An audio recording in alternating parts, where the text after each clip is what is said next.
Hai, kita pergi ke hari ini kita akan berbincangkan tentang tajuk yang seterusnya iaitu penakulan matematik.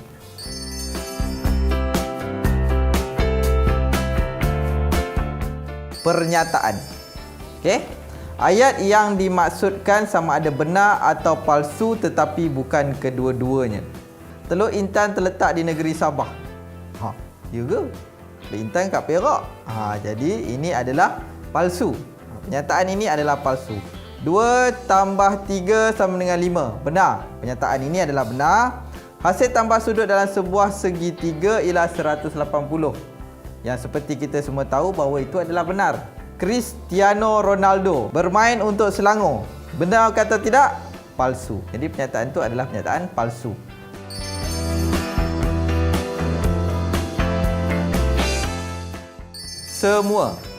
Semua objek perlu dipertimbangkan. Jika ada pernyataan yang palsu, maka keseluruhan pernyataan itu juga menjadi palsu. Contoh, semua nombor perdana ialah nombor ganjil. Betul ke? Sebab kita ada satu nombor perdana, 2. Nombor 2 dia adalah nombor genap. Jadi pernyataan ini benar atau palsu? Pernyataan adalah palsu. Kalau sebilangan pula, sekurang-kurangnya satu objek perlu dipertimbangkan. Asalkan terdapat satu objek yang menyokong, maka keseluruhan pernyataan adalah benar. Sebilangan nombor perdana ialah nombor ganjil. Betul? Ialah sebilangan. Walaupun ada satu nombor perdana yang nombor genap, tapi sebilangannya adalah nombor ganjil. Dia adalah pernyataan yang benar kerana nombor 2 ialah nombor genap yang juga merupakan nombor perdana. Perkataan bukan atau tidak boleh digunakan untuk mengubah kebenaran atau kepalsuan sesuatu pernyataan. Nombor 5 ialah nombor perdana. Benar. Betul, nombor 5 nombor perdana. Kalau kita gantikan ialah tu dengan bukan, 5 bukan nombor perdana.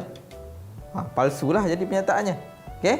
5 tidak boleh dibahagi tepat dengan 4. Benar. Benar pernyataan dia.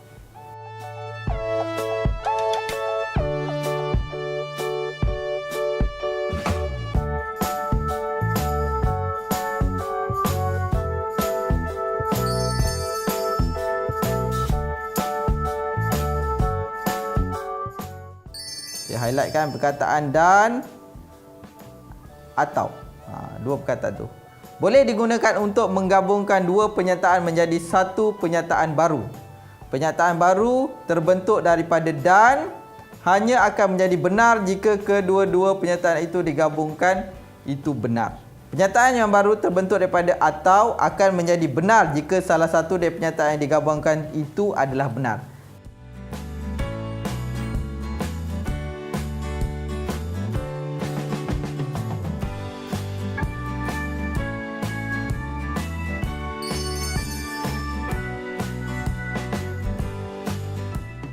Suatu pernyataan yang menggabungkan hipotesis dan akibat menggunakan ayat jika P maka Q. Ini ayat yang kita kena tahu ini je. Kita tengok, jika X ialah integer positif, ini dinamakan antijadian, maka 2X ialah nombor genap, ini adalah akibat. Kita tengok contoh. Tak faham yang ini, kita tengok contoh. Jika ABC ialah segitiga, ini yang pertama, maka sudut A tambah sudut B tambah sudut C sama dengan 180. Kalau kita tengok hipotesis ini adalah yang ini. Okey. Manakala akibat ialah akibat ni yang inilah. Dia dihubungkan dengan ayat jika dan juga maka. Satu pernyataan yang mengandungi jika dan hanya jika adalah singkatan daripada dua implikasi. P jika dan hanya jika Q. Implikasi 1, jika P maka Q. Implikasi 2, jika Q maka P. Set P ialah set kosong. Jika dan hanya jika set P tidak mempunyai unsur. Okey, maksudnya kita kena buat dua implikasi. Set P ialah set kosong. Ini kita namakan dia. Okey, ini P. Jika dan hanya jika set P tidak mempunyai unsur. Kita gabungkan dengan perkataan jika dan maka. Ini P, ini Q. Mula-mula kita gabungkan P ini kita letak depan. Jika, okey kita ambil ni. Set P ialah set kosong gabungkan dengan marker Q dia P tidak mempunyai unsur. Itu implikasi yang pertama. Implikasi yang kedua, jika set P tidak mempunyai unsur, maka set P ialah set kosong. Kita tukar je P depan, Q belakang. Implikasi yang kedua, Q itu kita letak depan, P kita letak belakang.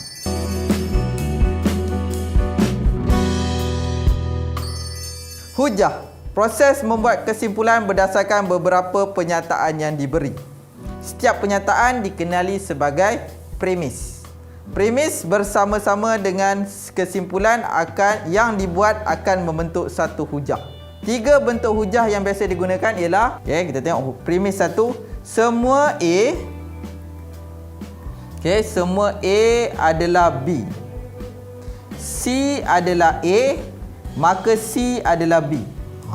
Contoh. Semua nombor genap boleh dibahagi dengan 2. Sekarang kita ada A dia adalah nombor genap, B dia boleh dibagi dengan 2.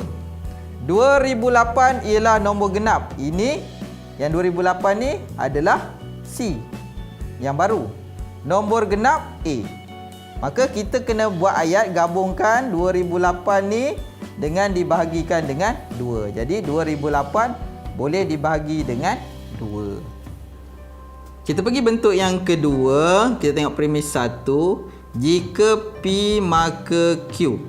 Jika P adalah benar, Q adalah benar. Di sini kita ada P dan ada Q. Kalau P ini benar, maka Q ni adalah benar untuk kesimpulannya. Okey, kita tengok contoh. Jika 2x tambah 1 sama dengan 3, ini P. Okey, maka x sama dengan 1, ini Q. Kita tengok pernyataan pada premis 2 ini, 2x tambah 1 sama dengan 3, maka sama dengan atas ni. Okey, maka x sama dengan 1, kesimpulannya x sama dengan 1. Sebab ini adalah benar, maka kesimpulannya kita ambil yang Q ini adalah benar, x sama dengan 1. Manakala bentuk yang ketiga pula, kita tengok premis 1. Jika P maka Q. Bukan Q. Tadi kita tengok P mula, sekarang ni Q dulu. Bukan Q adalah benar, bukan P adalah benar. Okey, kita tengok contoh untuk lebih kefahaman lagi. Okey. Premis 1. Jika A subset bagi B, maka A kesatuan B sama dengan B. Okey, kita tahu bahawa yang ini P, yang ini Q. Premis 2, A kesatuan B tak sama dengan B, maka ini adalah untuk yang Q tadi. Ini Q. Kalau Q bukan Q adalah benar, maka kesimpulannya di sini bahawa A bukan subset bagi B. Itu untuk kita ambil untuk nilai yang P. A bukan subset bagi B untuk kesimpulan. Seterusnya kita pergi kepada didaksi. Apa itu didaksi? Didaksi adalah proses membuat kesimpulan bagi kes khusus berdasarkan pernyataan umum yang diberi. Maka biasanya ini lebih kepada formula lah. Macam contohnya formula umum Y sama dengan MX campur C, ataupun lain-lain formula yang biasa kita gunakan. Suatu pernyataan umum yang diberikan itu pasti, maka kesimpulan yang dibuat secara didaksi juga adalah pasti dan tidak perlu dibuktikan lagi. Maknanya memang betul lah apa yang dimaksudkan melalui formula itu. Kita tengok pada contoh untuk lebih memberi kepada kefahaman kamu. Okey, contohnya diberi sudut peluaran sebuah poligon sekata ialah n sisi sama dengan 360 bahagi n. 360 darjah per n. Apakah kesimpulan yang dapat dibuat untuk sebuah pentagon sekata? Kita tahu bahawa pentagon ada berapa sisi? Ada 5 sisi. Okey, ada 5 sisi. 5 ini adalah dia punya sisi. 5 ni adalah n. Jadi kita ganti untuk kesimpulan yang dibuat, kita gantikan nilai n itu dengan 5. Jadi sudut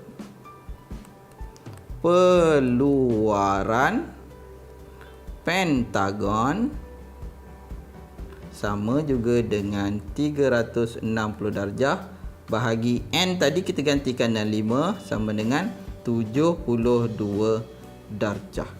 Jadi kita tahu bahawa yang ini sebenarnya adalah untuk pernyataan umum. Okey, manakala yang ini adalah untuk kesimpulan khusus. Itu adalah untuk didaksi. Memandangkan pernyataan umum yang diberi ini adalah pasti, maka kesimpulan yang dibuat secara didaksi juga pasti dan tak perlu dibuktikan lagi. Memang sudut plural untuk pentangguh adalah 72 darjah. Aruhan adalah satu proses membuat kesimpulan umum berdasarkan kes-kes khusus yang diberikan. Yang tadi kita daripada kesimpulan umum pergi khusus. Yang aruhan ini adalah berdasarkan kes-kes khusus. Kesimpulan umum yang dibuat secara aruhan tidak bersifat pasti, kerana kesimpulan itu dibuat hanya berdasarkan beberapa kes khusus saja. Kebenaran kesimpulan itu masih perlu disokong dengan bukti. Okey, kita teruskan dengan contoh. Okey, kita pergi dengan contoh. Diberi satu urutan nombor 9, 15, 23 yang mengikut pola di bawah. Okey, diberi daripada pola yang diberi ini, apakah kesimpulan yang dapat dibuat bagi urutan nombor itu? Kita tahu ini adalah kes khusus. Kes yang khusus. Diberikan kes ini khusus. Okey, apakah yang kita boleh buat kesimpulan berdasarkan urutan nombor itu? Okey, kalau kita tengok pola, biasa melibatkan pola urutan nombor ni. Pola bagi urutan nombor ni boleh ditulis sebagai n dalam kurungan n tambah 1 tambah 3. Sebab kalau kita tengok 3 ni sama. Okey, n ini, kalau kita tengok n ini dan n ini juga adalah dengan keadaan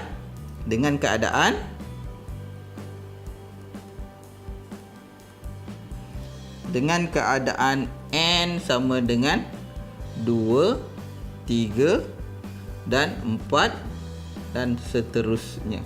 Yang ini kita namakan dia sebagai kesimpulan umum. Okey, ini adalah kesimpulan umum bagi aruhan tersebut. Kesimpulan umum yang dibuat secara aruhan, kesimpulan umum ini yang dibuat secara aruhan bersifat tidak pasti.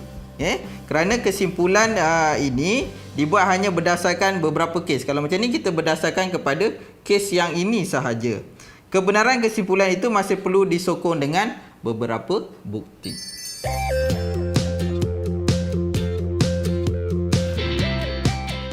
Lengkapkan pernyataan berikut dengan menggunakan pengkuantiti semua. Sama ada kita nak letak perkataan semua atau sebilangan untuk membentuk suatu pernyataan benar.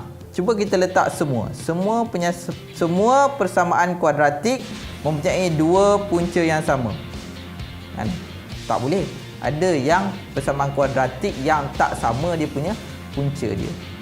Maka kita kena letak sebilangan sebab sebahagian saja. Jadi kita tulis sini sebilangan yang membolehkan pernyataan ini menjadi benar. Tulis dua implikasi berdasarkan pernyataan berikut. Implikasi ini biasanya kita gabungkan dengan perkataan jika, tengah-tengahnya maka. Okey, implikasi satu kita letak P depan, Q belakang. Implikasi yang kedua kita letak Q depan, P belakang. Ini mudah je. Kita kesan dulu mana P mana Q. Tuliskan dua implikasi perkataan berikut. P tolak Q lebih besar pada kosong. Ini satu. Okey. Lagi satu, P lebih besar daripada Q. Kat situ. Okey, kita sambungkan dengan perkataan jika. Jika mula-mula yang kuning tu kita letak depan, P tolak Q lebih besar daripada kosong, maka P lebih besar daripada Q. Okey. Kita dah letak kuning depan. Sekarang kita letak biru ni pula depan. Jika P lebih besar daripada Q, maka P tolak Q lebih besar dengan kosong. Selesai, senang, tak payah kira. Untuk penanggulangan matematik ni dia tak perlu kira.